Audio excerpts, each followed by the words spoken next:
lakh. Alright? These are called lakh dolls in Bengal. This is the dying form because he is the last of the artisans. After him, nobody. I tried to get a contract for him from a friend's shop in Delhi. I told them that, look, this is a dying form, please support it. They agreed, they placed a small order. The man said, I don't have the time to make so much. So there is that laziness we were talking about. Unfortunately, that is evident even amongst our artists and artisans, especially the artisans. They will do just this much and say, no, I can't. So the form has no option but to die unless we force something upon them. So maybe governmental encouragement or what, I don't know. I can only suggest, but one cannot implement or execute. I would love to know what's happening here in Kerala. But anyway, so what I'm saying is that I would like this to be a by the people, for the people, of the people kind of project, where everybody does it together. It is not possible for any one person, any one group to make this happen. If all of us really feel for the arts, or for folk and tribal arts, we necessarily have to work together. Otherwise, it's not going to work. I was speaking to somebody at EZCC, the Zonal Cultural Centers, and they were saying that there is not a huge amount, except for some very limited pockets, there is not such a huge amount of interest. So what we're saying is that in bringing these forms alive to a wider global audience, we hope to be able to connect the artists and artisans to the rest of the world. And once somebody sitting in America sees that, oh, here is say the Laravet or these wonderful masks that are outside, that there are people who can make them. Maybe I can invite them over to America too. There is this fabulous art fair that happens in Santa Fe Art Fair, you must go to that. If they know, they can invite them over. If they don't know, you remain here. So that's what I'm trying to make knowledge available around the world. Not just for Bengal, but as for many states as possible. And that is one of the reasons I'm here, is when I found out that I had a very interesting neighbor at Sukritam and his wife. I thought, wow, here is I have to come prepared here to make a presentation at all. So I quickly put this together because I thought, why waste an opportunity? It's probably God sent. And it is important for all of us to do this together. So, yes. So as I said, we could maybe people outside could invite our people to the fairs, or they might want to come here, to your village out here, or to a village in Bengal and see how it's actually done, and interact, and buy, keep the form alive, most importantly. You won't know any of these people, really. About ITC Sangeet Research Academy, I just left them. Okay, because I realized that this project, the DARICHA project, needs my full-time attention.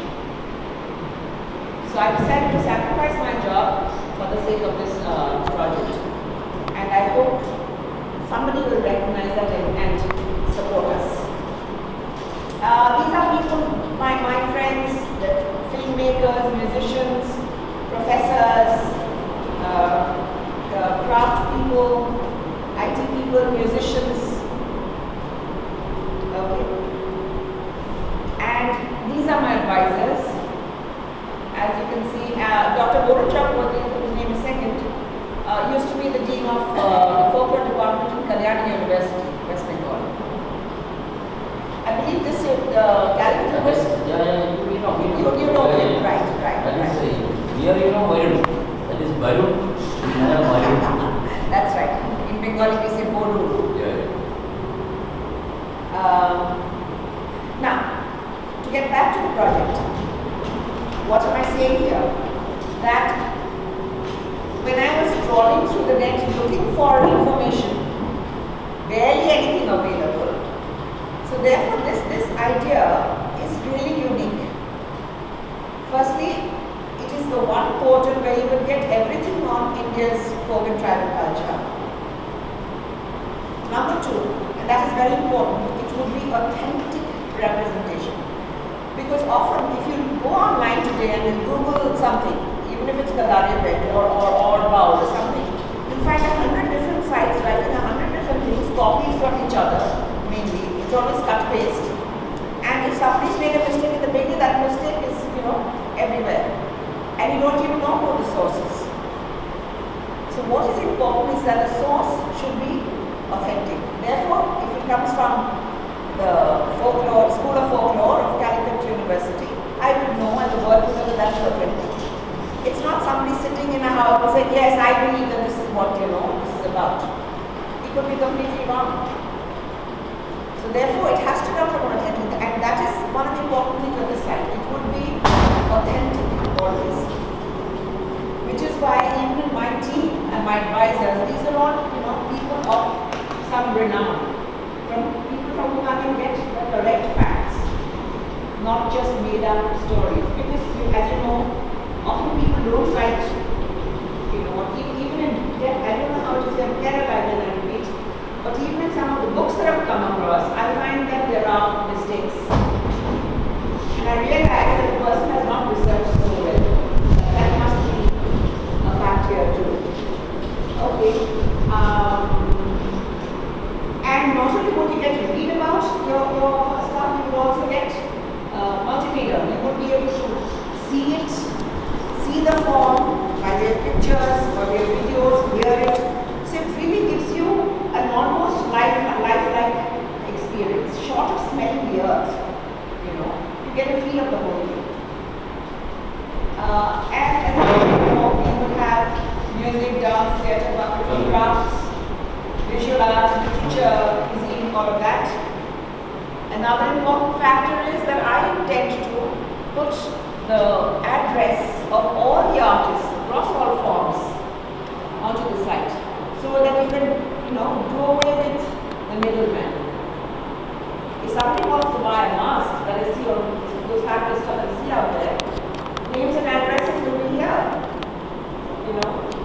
You just go to the person. That's it. Or you write to the person, or phone them up, or whatever. Or any right person, they will tell you that yes, please go to Mr. Such, such, and such. Also, another thing I'm planning out here is to give due respect and recognition to each artist.